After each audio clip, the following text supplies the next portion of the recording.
Il fallait que le conseil fasse un choix. Je leur ai dit que c'était l'entreprise de Steve, que j'étais là en renfort, que s'il souhaitait que ce soit lui qui la dirige, cela me convenait.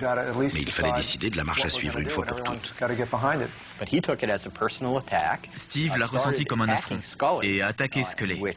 Il a mis le conseil en demeure de choisir entre les deux, parce qu'il était sûr qu'on le soutiendrait lui. Finalement, après avoir discuté avec Steve, puis avec moi, ils ont décidé d'appliquer mon plan. Et Steve a démissionné. Que dire? Je me suis trompé.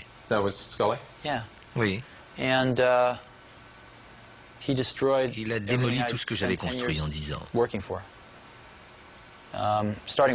À commencer par moi. Mais ce n'est pas le plus grave. J'aurais quitté Apple avec joie si elle avait évolué comme je le souhaitais. Chez Apple, on éprouvait des sentiments contradictoires à ce sujet. Tout le monde avait subi les foudres de Steve à un moment ou à un autre. Alors, le départ du tyran provoquait un certain soulagement. Mais d'un autre côté, les mêmes personnes éprouvaient un grand respect pour Steve. On était tous très inquiets de ce qui allait arriver à cette entreprise privée de son fondateur et de son charisme.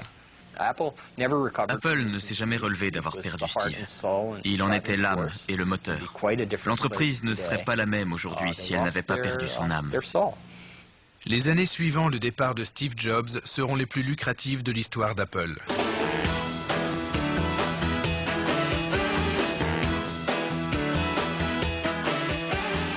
Leur ordinateur colle au mode de vie californien, un mélange de travail et de loisirs, et son influence s'étend à l'industrie tout entière. Tout à l'euphorie, Apple se considère toujours comme l'arc-en-ciel salvateur dans la grisaille du monde informatique. Leading the forces of freedom is Macintosh. Dans ce film destiné à stimuler le zèle des vendeurs, Apple exalte encore et toujours le rôle du Mac, grand libérateur des pathétiques prisonniers du PC IBM. In the office and the classroom and the desktop with superior weapons.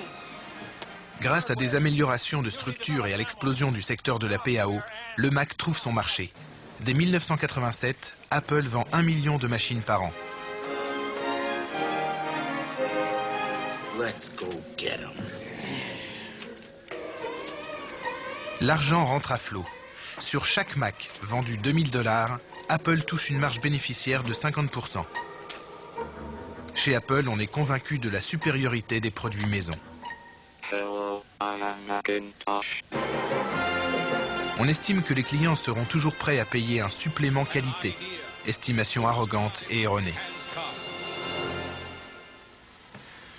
Le Mac aurait vraiment dû remporter la bataille des micro-ordinateurs. Certes, il coûtait plus cher que le PC IBM, mais si on voulait un ordinateur simple et convivial, le Mac était le seul choix possible. C'est du moins ce qu'on croyait chez Apple. C'était compté sans Bill Gates. Gates a compris que l'interface graphique du Mac menaçait la poule aux œufs d'or de Microsoft, le DOS. Il a entrepris de recouvrir le DOS d'une interface graphique, ce qui revenait à camoufler un immeuble décrépit derrière une jolie façade. Il a nommé cette façade Windows. Au début, elle était un peu de guingois, mais elle a suffi pour défendre le précaré du DOS. C'était en février-mars 84, juste après le lancement du Macintosh d'Apple.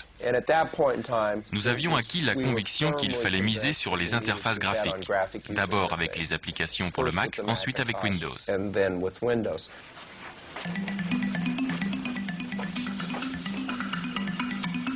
Le développement d'une interface graphique qui puisse rivaliser avec le Mac engage Microsoft dans un long tunnel. Du fond de leur bureau sans fenêtre, les programmeurs vont trimer pendant des années pour mettre au point les fenêtres de Windows, réconfortés par des sodas à volonté.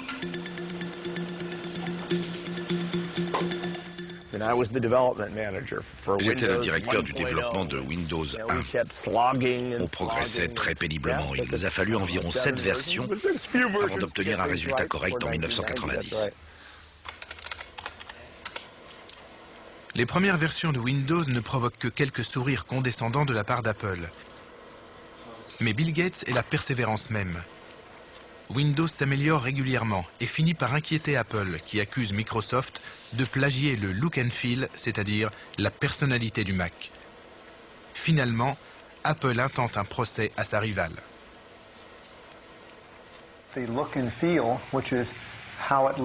S'il ne pouvait pas être breveté, le look and feel aurait pu faire l'objet d'un copyright. Comme il n'existait aucun précédent, ce cas allait faire jurisprudence. Il y a eu une période de 5 ans dont l'issue incertaine aurait pu être désastreuse pour Microsoft. On avait misé très gros sur Windows. Ils refusaient de modifier quoi que ce soit. Soit on cédait, soit ils menaient l'affaire jusqu'à la Cour suprême. Nous étions sûrs que les juges allaient finir par se prononcer en notre faveur, ce qu'ils ont fait.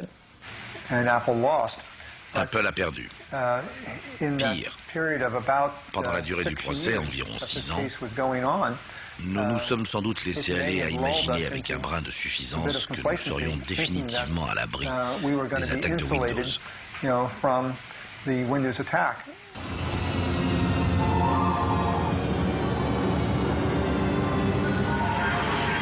Le lancement de Windows 3 en 1990 ruine les derniers espoirs d'Apple de remporter la guerre des GUI.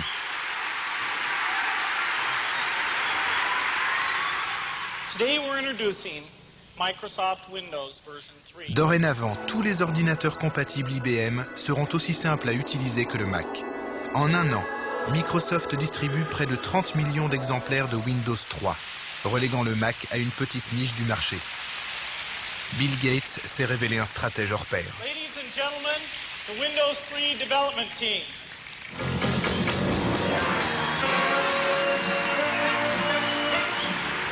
Tout au long de l'évolution de la micro, il a su s'allier aux leaders des fabricants du moment et se tailler la part du lion sur le marché des logiciels, imposant sa norme à tout le secteur. Stratège et surtout joueur, Bill Gates a toujours été prêt à prendre des risques calculés. Prenez Windows. N'avons-nous pas misé l'avenir de notre entreprise dessus? N'avons-nous pas réussi? Presque tout ce que nous avons fait a déclenché beaucoup de scepticisme au départ. Mais on s'est accroché et malgré toutes les remises en cause, on a mené nos projets à bien.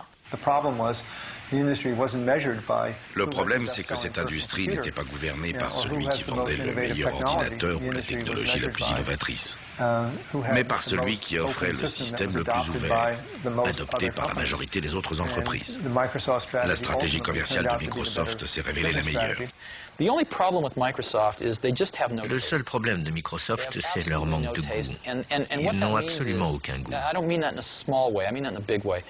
Et je le dis très sérieusement.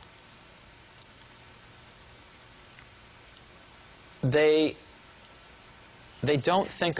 n'ont pas d'idée originale. Et ils ne font pas entrer beaucoup de culture dans leurs produits. Et c'est très important parce que les polices de caractère harmonieuses sont issues de la tradition d'imprimerie, des beaux livres. C'est là qu'on puise ces idées. Sans le Mac, ils n'auraient jamais eu ce genre de choses dans leurs produits. Cela m'attriste. Pas la réussite de Microsoft, ils la méritent, en grande partie. Ce qui me dérange, c'est qu'ils vendent des produits bas de gamme. J'admets que Windows a sans doute 3-4 ans de retard sur ce qu'il serait si on n'avait pas valsé avec IBM si longtemps. Le fait d'avoir éparpillé notre énergie, notre travail, notre matière grise a empêché une meilleure innovation et le client en a pâti. Quand j'entends ces critiques blessantes, je me dis... Attendez, vous allez voir Windows 95, Windows 96. Depuis 3 ou 4 ans, nous savons où nous allons. Depuis qu'on n'est plus obligé de se couper en deux pour ménager IBM. Même pour les systèmes d'exploitation. Vous verrez, les gens pourront reconnaître qui est le vrai leader. Nous améliorons sans cesse nos logiciels. Des millions d'utilisateurs nous téléphonent. On tient compte de leurs critiques. Rien n'est fixé pour toujours. S'ils veulent changer quelque chose, on le change. C'est l'avantage de cette industrie. Microsoft a été à la pointe des avancées en matière d'interface utilisateur